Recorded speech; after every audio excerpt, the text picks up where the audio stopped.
The morning she arrived, the sky looked unfinished. A pale stretch of blue, still deciding what kind of day it wanted to be. The prairie held its breath beneath a silver mist, and the church bell had not yet rung. Even the horses in their pens stood quiet, as if the world knew something fragile had been placed upon it. She was left at the edge of town, where the dirt road curved toward the wooden church. Not hidden, not entirely abandoned to the wild, just set down gently, like something too heavy for the hands that carried her. A wicker basket, a faded blue blanket, and a single folded note pinned carefully to the cloth. By sunrise, the wind had begun its whispering. It nudged the church door. It stirred the hem of the blanket. It brushed against the baby's cheek until she made the smallest sound. Not a cry. Not yet. Just a question of breath. Old Mrs. Porter found her first.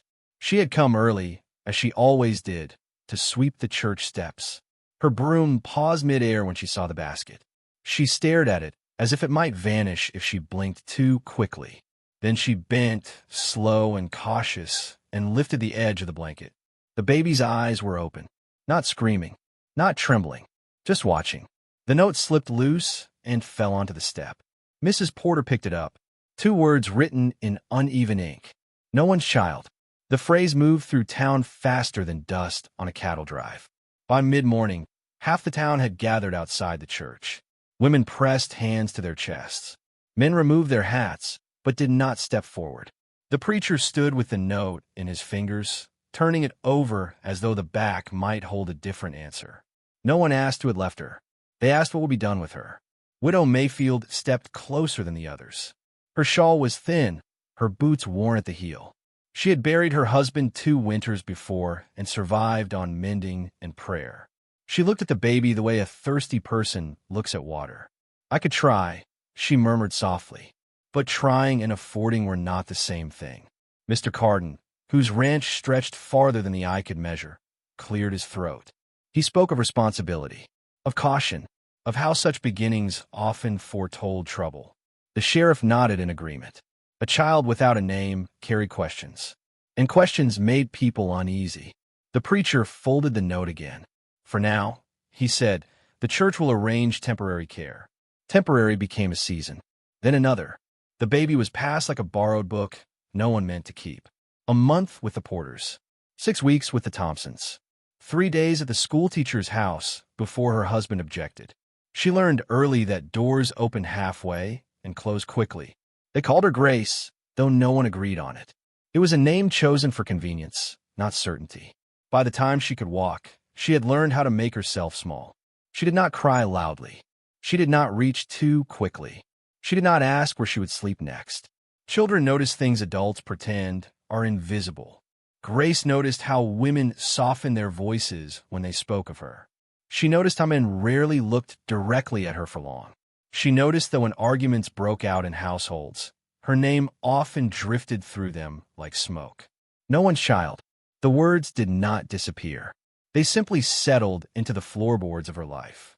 Years moved the way they always do in prairie towns.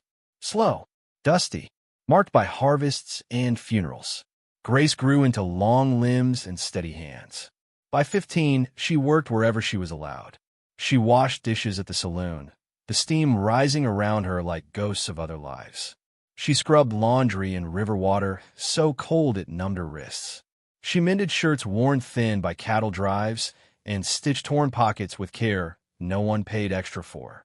She never complained. Not because she did not feel tired, but because tiredness was expected of her. There was something about her quiet that unsettled people. It was not emptiness. It was observation. She watched how horses calmed when spoken to gently. She watched how Widow Mayfield measured flour with care, stretching what little she had. She watched the sky change color before storms, memorizing the way clouds gathered strength. If anyone had asked her what she wanted, she might not have known how to answer. Wanting required the belief that something could be yours. At 18, she had the kind of beauty that did not announce itself. Sun-browned skin, hair the color of chestnuts after rain, eyes that held questions deeper than the wells outside town. Men noticed her now in ways they had not when she was a child. One of them was Thomas Hale. Thomas carried himself like a man certain of his own reflection, a ranch hand with quick smiles and quicker promises. He leaned against door frames as though the world owed him admiration. He began speaking to Grace outside the saloon kitchen. "You work too hard," he would say. "A girl like you should be dancing, not scrubbing pans." She did not know how to respond to compliments. They felt like borrowed coats, warm at first but never stitched to her shape.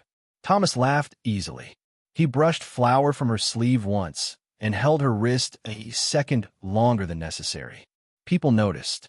Attention, when you have grown without it, can feel like sunlight after winter. Grace found herself listening for his boots on the wooden walkway. Yet even in his nearness, something felt unsettled. His words hovered on the surface. He never asked what she thought about the books she borrowed from the schoolhouse. He never asked why she watched the horizon so often at dusk. He spoke of leaving town someday, of bigger places, of how she could come along if she wished. If she wished, as if she were luggage to be chosen. One evening, after a long day at the riverbank, Grace walked beyond the last fence post to the cottonwood tree that stood alone near the ridge. It had become her place, the one patch of earth that did not feel temporary. The sky bled orange into violet. Crickets tuned their evening chorus. She carried something in her apron pocket, the note, folded and refolded so many times the creases had become part of its fabric. The ink had faded, but the words still lingered like a shadow. "No one's child." She sat beneath the tree and let the wind move through her hair. She tried to imagine the hands that had written those words. Were they trembling? Were they cruel? Were they broken? She did not feel anger, only a quiet ache. If she belonged to no one, did that mean she was free, or did it mean she was untethered? The prairie answered only with wind. She placed the note on her palm and closed her fingers around it. For a moment she imagined dropping it, letting it scatter across the grass like dried leaves. But some wounds, even painful ones, feel like proof that you existed. She kept it. Down below, on the long stretch of road leading into town, a lone rider approached. The sun caught against the brim of his hat. His horse moved at a steady, unhurried pace, as though neither fleeing nor chasing anything. Grace did not see him yet. She was watching the horizon. The rider passed the old wooden sign at the town's entrance. He took in the weathered buildings, the quiet saloon, the church with its chipped white paint. He did not know that a story had already begun here years before he arrived. The wind shifted direction. Grace felt it first. She stood, brushing dust from her skirt, and tucked the note safely back into her pocket. Somewhere behind her, hoofbeats echoed faintly across the prairie.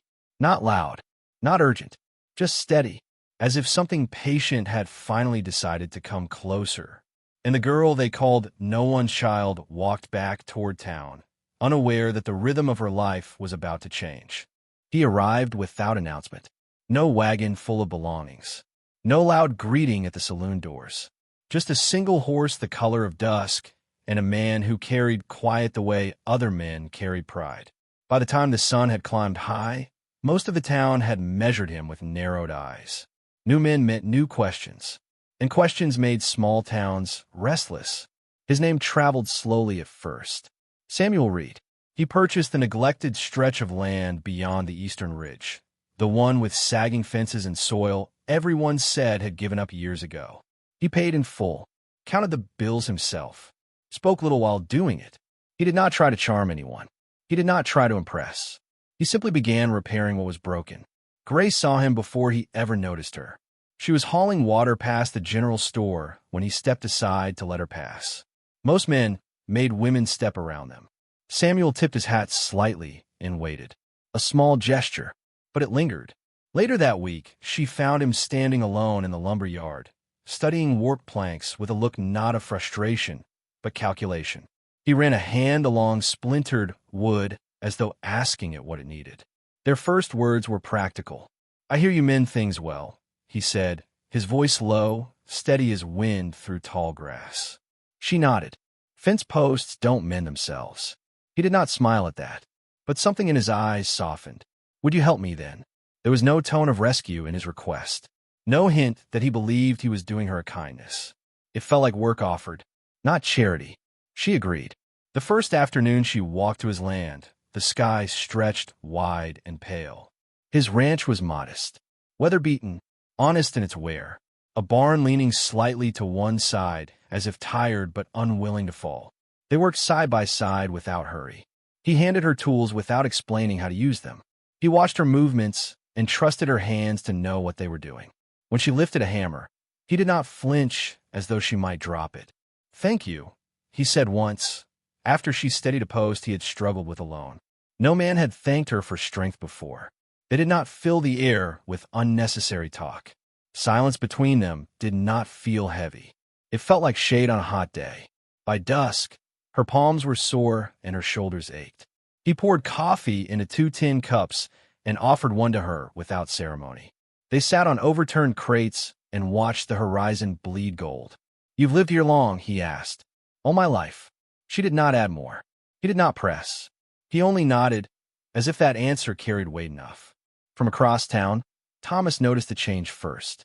Grace began leaving the saloon earlier on days she worked for Samuel. She walked with purpose instead of drifting. Her laughter, once rare, surfaced unexpectedly when Widow Mayfield teased her about splinters in her fingers. Thomas leaned against the stable fence one afternoon, watching Samuel and Grace repair a gate together. "That man's too old for you," Thomas called out casually. "He fixes fences like he's patching his own regrets." Samuel did not rise to the bait. Grace kept her focus on the hinge she was tightening. Thomas approached later, brushing dust from his vest. "You don't owe him your time," he said. "I was the one who noticed you first." She studied his face carefully then. Noticed. The word felt different now. Samuel noticed her when she spoke about soil needing rest between harvests. He noticed when her hands trembled slightly in the cold and silently set an extra pair of gloves near her.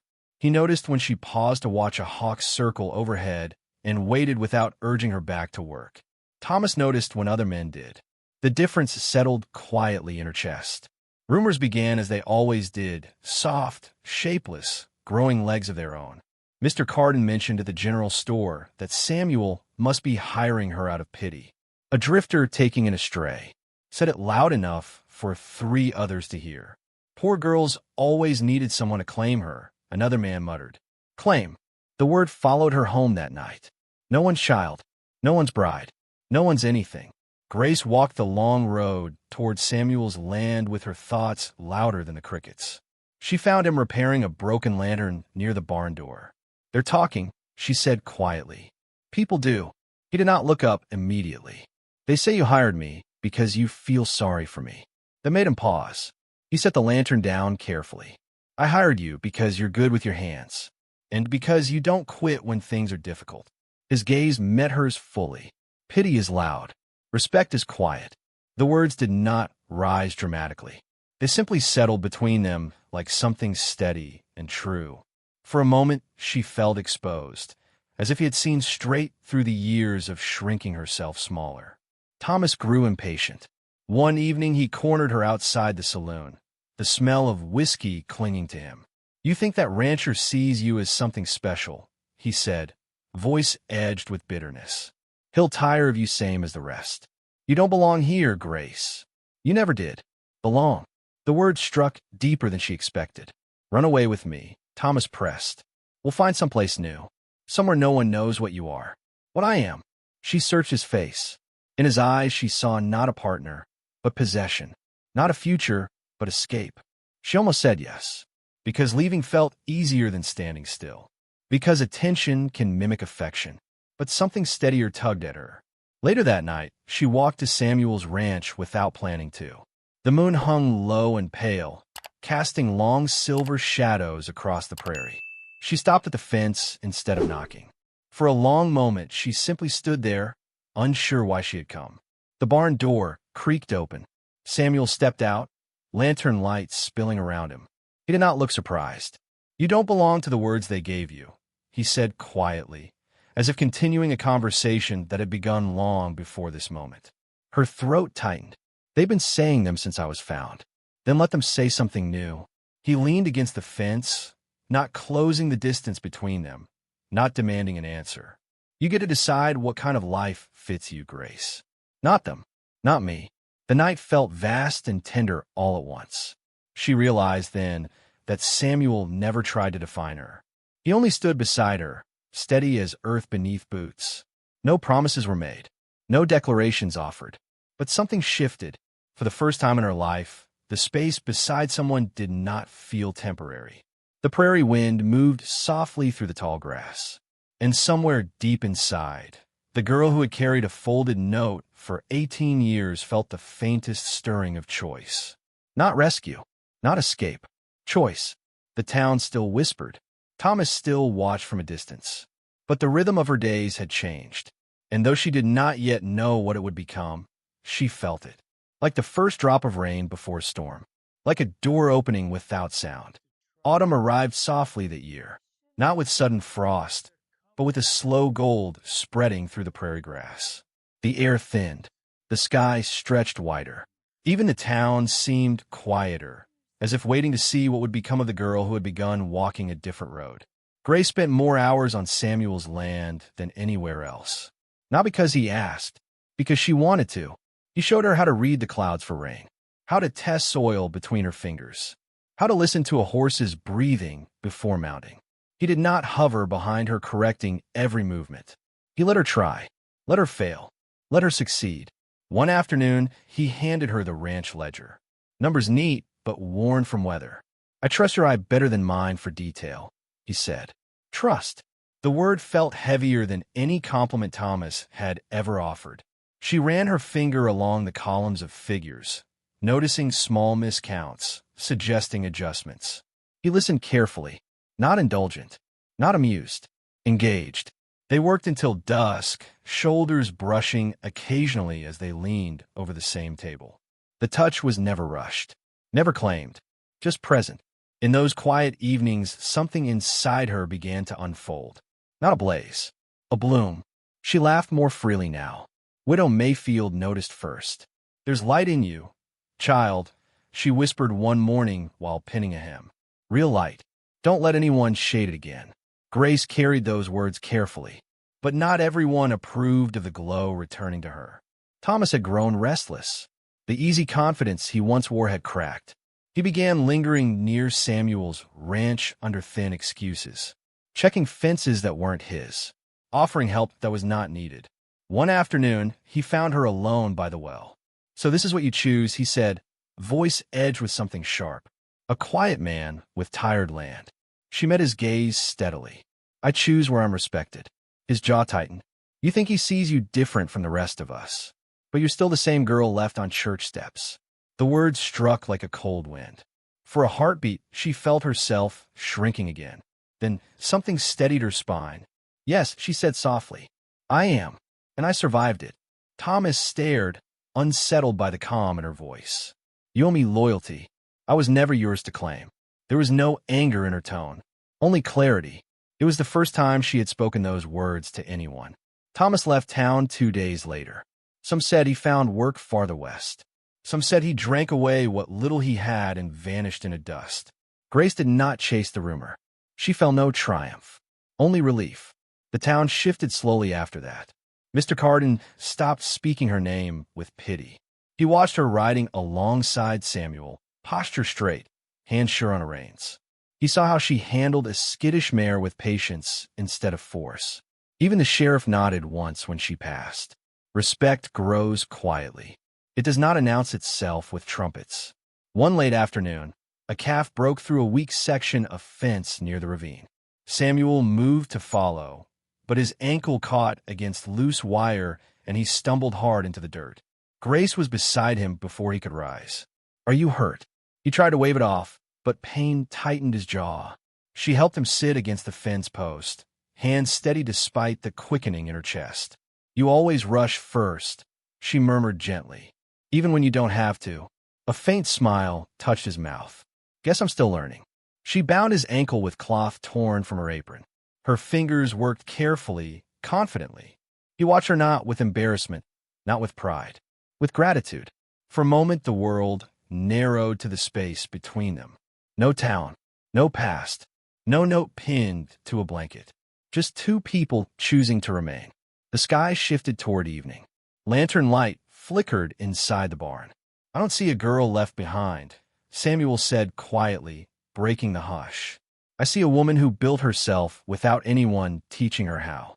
The words settled deep. He did not kneel. He did not reach for her hand.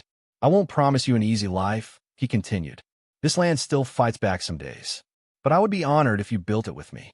Not because you need saving, because I want your strength beside mine." Her breath trembled. For years, she had waited to be chosen. Now she realized something different. She was the one deciding. The cottonwood tree stood in the distance, its leaves whispering in the wind. She thought of the folded paper tucked safely in her pocket. That night, after Samuel rested inside, she walked alone to the tree. The moon hung full and watchful above her. She unfolded the note slowly.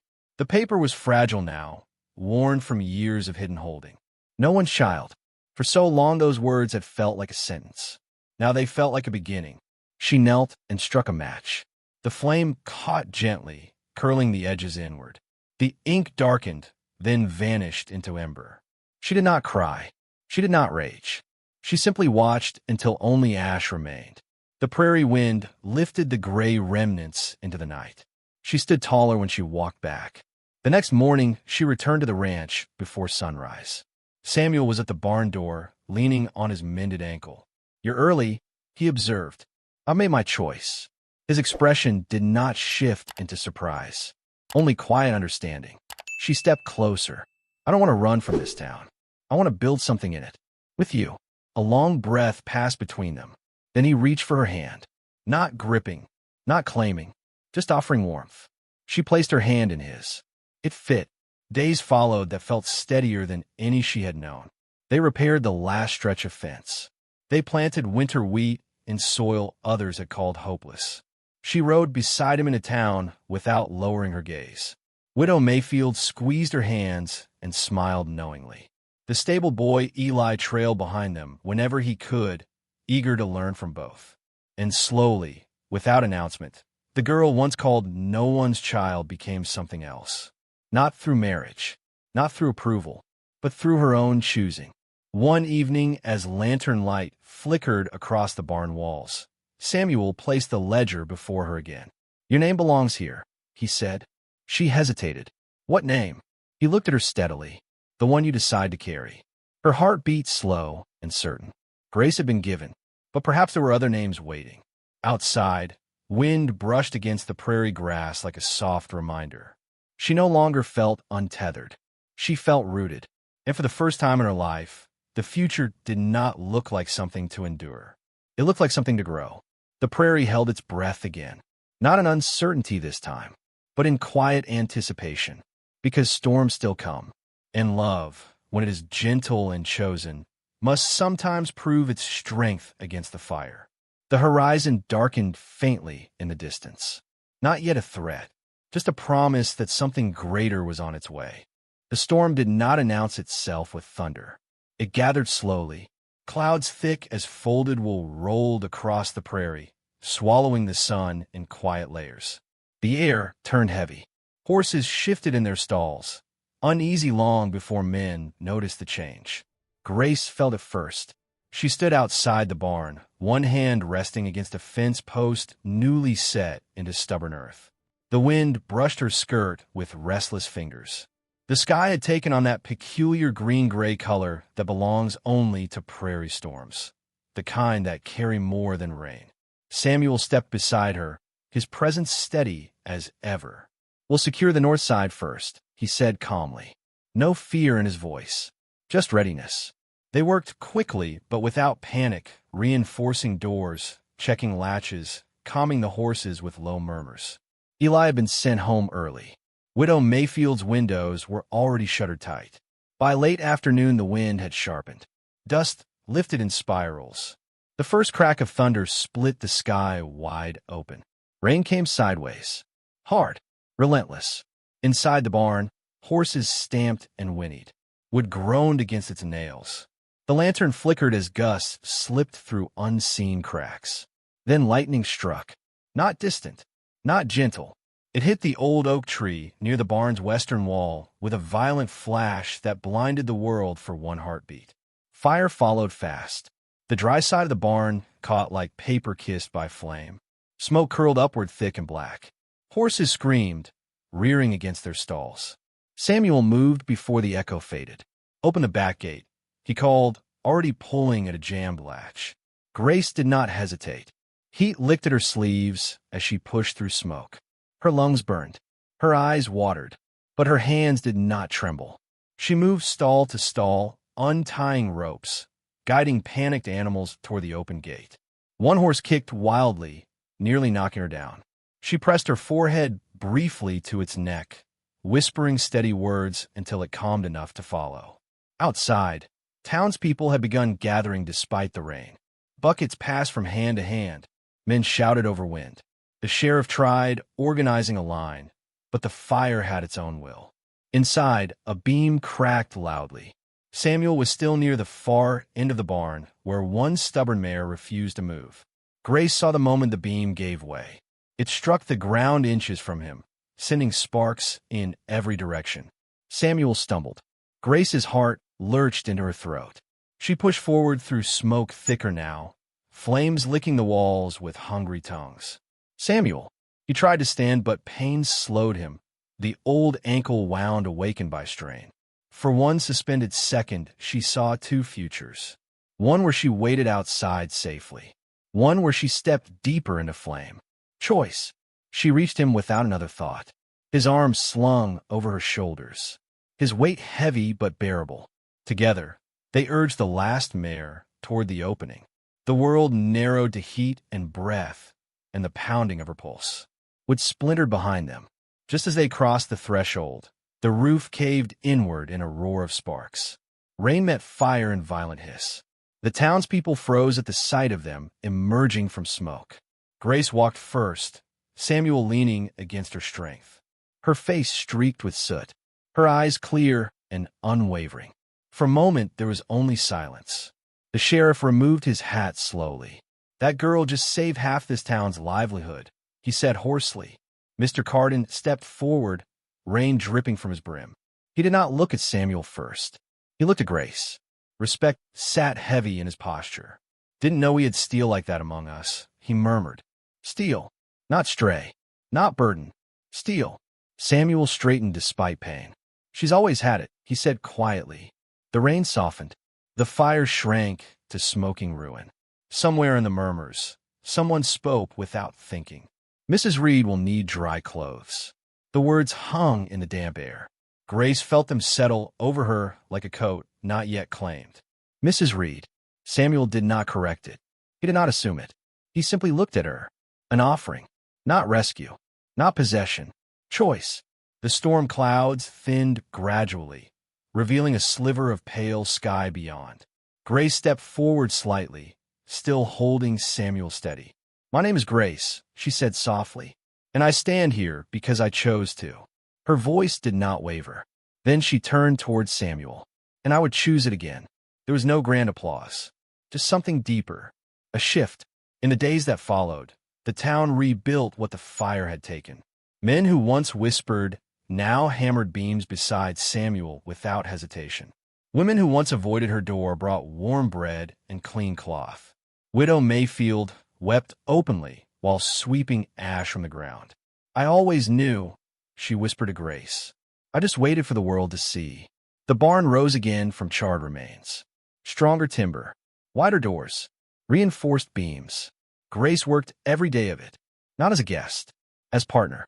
When winter approached, Samuel stood beside her beneath the cottonwood tree, the same one that had once held her loneliness. No elaborate preparations marked the day, just close friends, a quiet gathering. The preacher with softened eyes, Eli holding wildflowers clutched too tightly in nervous hands. Grace wore a simple cream dress stitched by Widow Mayfield. Her hair fell loose down her back. No veil, nothing to hide her face. Samuel's voice was steady when he spoke vows. Not about ownership, not about protection, but about walking beside. When it came her turn, she did not rush.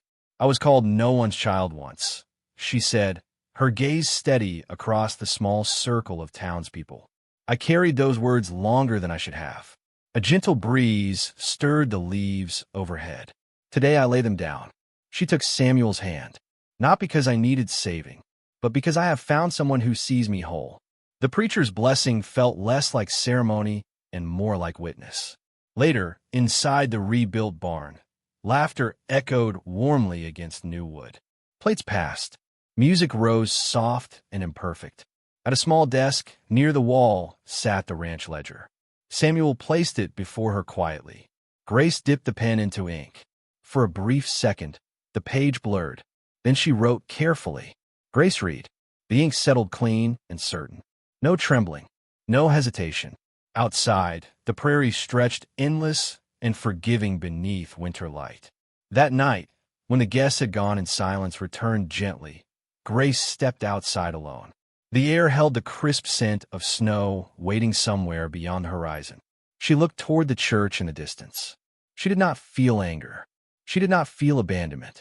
She felt something deeper, belonging, not because the town finally approved, not because she now carried a husband's name, but because she had chosen her life instead of shrinking from it. Some of us begin with labels we did not ask for. Some of us carry words that bruise long after they are spoken. But the world does not get the final sentence. Love does not rescue the broken. It recognizes the brave. And sometimes the greatest fire we walk through is the one that burns away the names that never fit us. If this story stirred something quiet in your heart, if you have ever felt unseen, or carried words that were never yours to hold, tell me in the comments where you're watching from. Let this be a place where no one stands alone in their beginning. Like this story if it stayed with you. Subscribe for more Wild West tales told softly by lantern light. Stories of second chances. Stories of quiet strength. And remember, you're never only the name they gave you.